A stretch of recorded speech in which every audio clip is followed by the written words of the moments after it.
Здраво дечки, јас сум Кирил и како што ви ветивме по советот, првиот совет што го направивме со Пепи од Auto Spa за хемиско чистење, следно на ред е полирање. Денес го правиме тука кај нас, во Арпием. Имаме и некои интересни коли у позадина. Не го правиме кај Пепи од причина што во моментов се реновира, ќе има изненадување. Пепи ќе ни го прикаже новиот простор, тоа ќе го видиме во некоја нова видео. Сега кажи ни што е полирање. Каков е тој процес, што значи полирање? Пака, прво, просто полирањето е отстранување на оштетувањата од лакот. Добро. Има ли некои чекори што морате да ги внимавате? Да, прво, значи, Како оди тој процес на пред да се почне со полирањето, прво мора возилото детално да се испере. Треба да се направи деконтаминација на возилото, после тоа треба да се изолираат сите понежни делови од возилото и да се изолираат сите делови кои што нема да се полираат, како пластиките, за да не ги оштетиме. Добро. После тоа започна со полирањето, значи кај нас полирањето е од 2 до 5 фази, значи од 2 до 5 различни пасти, се зависи од лакот на возилото. Каков бенефит имаме ние од полирањето? Дали тоа е луксус или нешто што мора да се приме, например, како хемиското чистење, што ни овозможува почист интериер, помалку бактерии? Така, со полирањето Нормално, прво секој полирањето не можеме да имаме помалку бактерии, но Да. што добива возилото и што добиваме ние како... Прво е тоа личната сатисфакција со полирањето, пошто возилото е како ново, исто како од салон извадено. А после што при продажба многу значи сполирано возило, значи многу ја зголемува цената на возилото ако се продава.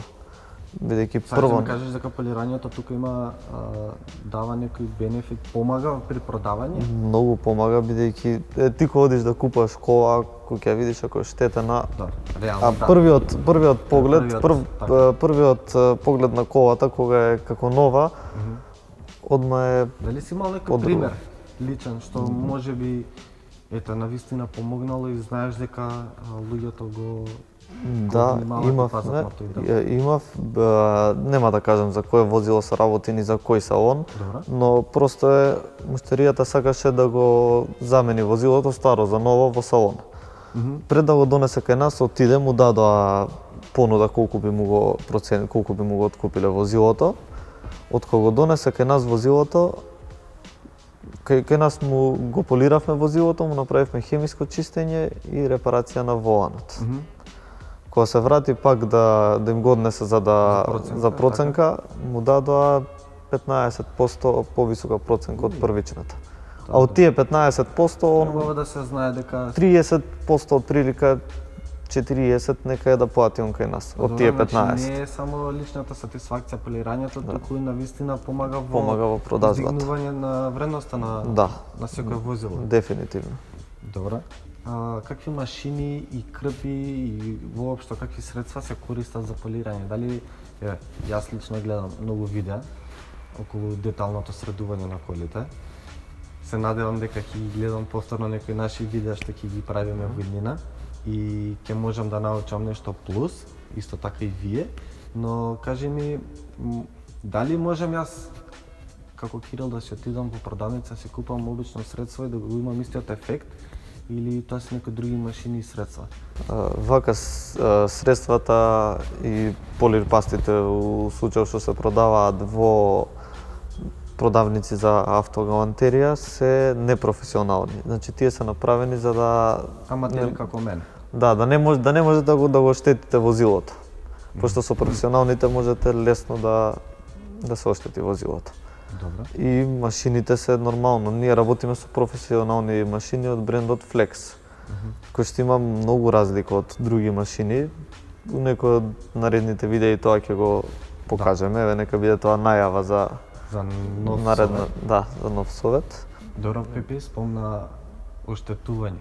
Има некоја негативна страна полирањето што може да со секое полирање се симнува мал дел од лакот. Да, добро, сите ние љубители на колите знаеме дека полирањето симнува одреден дел на лакот бојата, но ние гледаме да тоа симнување на лакот да биде што помалце, затоа секоја кола која ќе дојде кај нас, значи пред да почнеме со полирање се мери дебелината на лакот и гледаме да биде што да се добие да се извади максимумот, а најмалце да се оштети лакот, да се отстрани, уствари најмал дел од лакот да се отстрани. Што во услови кога некаде е многу оштетен лакот, а некаде е малку повеќе? Дали тука чекорите што ги спомнаа претходно играат улога, па да гледате бојата, што кажа ја мерите, па знаеш ти на кој дел колку можеш да работиш, на кој дел? Дефинитивно, да, и со кој пристапот е различен. Многу различен, значи више кај што е при крај лакот не може многу да се работи, така? Да, треба со друг пристап се оди за да се добие најголем ефект што може, а најмалце да се симне од лакот. Добро. И тоа не може да го сметаме како негативна страна, пошто бидејќи после полирањето го се стави керамичка заштита. Тоа те прашам дали некако може да се надокнади тој лак? Со керамичката заштита се надокнадува, која што го заштитува возилото. Вие сте симнале дел од лакот, ама се стави керамичка заштита и го се одржува возилото. Тоа ќе го збориме за керамиката. Во наредната, да, не сакам многу да откривам, затоа. Океј, Пепи, по муабетов изгледа дека процесов е малку подолг во зависност можеби од хемиското чистење. Колку долго трае процесов? Сега знам дека малце прашањево можеби не е на место бидејќи се зависи од самото возило колку е големо, бидејќи позади имаме еден огромен джип, имаме помала кола, нормално. Освен од тоа што зависи колку е големо возилото, зависи колку е штетено. Тоа е многу игра улога. Колку е штетено возилото, така да не можам точно да кажам, значи може возилото се заврши за 3 дена, може 7 дена, 8 дена. За побрзо од 3 дена не верувам дека може. Значи не може во еден ден да се исполира целото. Не. Професионално не. Кажи ми ние пајажини што ги гледаме. Дали тие се вадат? Дали тие гребаници, што ги добиваме? Еве минатиот пат ти ме поправи да не се подпирам на колата. Зошто? Што правиме со тоа? И како полирањето го средува тоа? Баш тие пајажини ги прави со таквото седење, значи тоа е и од перење, од неправилно перење се појавуваат тие ситни оштетувања. Да, најчесто ќе земеме нова кола и сметам јас дека ми е нова купено салон, дека нема потреба од перење. Кој ќе ставиме кај тебе на светло изгледува дека целата кола е полна со пајажина и кругови оштетувања, да. Тие се највеќе се од неправилно перење, но и тоа ти што те поправи да не седиш на возилото, значи кој ќе фати прашина возилото, со самото тоа што ти вака да опоминеш со рака возилото, тоа се гребе. Добро, ти доаѓаат возила кои што се малтене стари месец, два години. Доаѓаат и нови од салон, директно од салон. Кај нас многу постои дилема дека кога е ново возилото нема потреба ниту од керамичка заштита, што повторно ќе го збориме во наредниот совет, но еве, ниту од полирање, ниту од било какво друго детално средување. Дали е потребно полирање? Дали често се случува на толку нови возила да има гребаници и да има потреба од полирање? Значи да, доаѓаат нови возила, но оштетувањето кај тие возила е многу мало. Значи таму иде со друг пристап, со фини пасти и таму скоро не се симнува од лакот.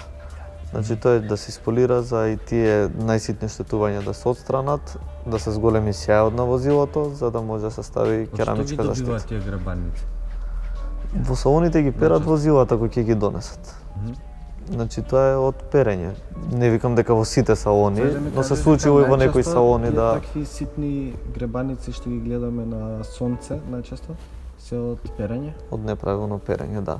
И нормално. Тоа кај нас најчесто во пералните или самите ние тоа го правиме или во Па претпоставувам дека во двата случаи, сега зависи како се пере дома возилото, но во двата случаи. Ќе имаме видео понатака и за правилно перење, кај што ќе објасниме како правилно се пере возило. Добро, Пипи, пред да завршиме со овој совет, дали се полира возилото само надвор или како што спомна пред малку и внатре на тие фини пластики? Најчесто јас во видеата каде што возиме нови возила на тест, ги критикувам тие пијанопластики бидејќи после година две користење тие пијанопластики натре се гребат, се прават цели изматирани и воопшто не изгледат убаво. Дали тие се полираат и каков е процесот за нив? Пристапот за полирање на внатрешните пластики е многу различен од дорешноста, пошто внатре прво тоа е пластика. Надвор овако јас ќе го измерам и знам дебелината, знам по принцип знам колку можам, што можам да правам на возилото. Внатре не може тоа да се измери, скроз е различен пристапот. Но сепак може да се направи исто како ново. Да дојдат исто како од и фабрика. тестираме. Да, Како од и фабрика. може да се стави керамичка заштита на истото. Океј, Пепи, фала ти многу што дојде тука кај нас да го снимеме овој совет, овој втор совет наш заеднички и вкупно четврти мислам.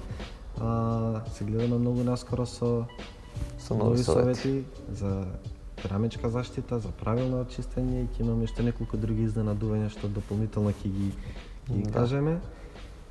Чувајте се и се гледаме многу наскоро. Поздрав, Пепи. Чао.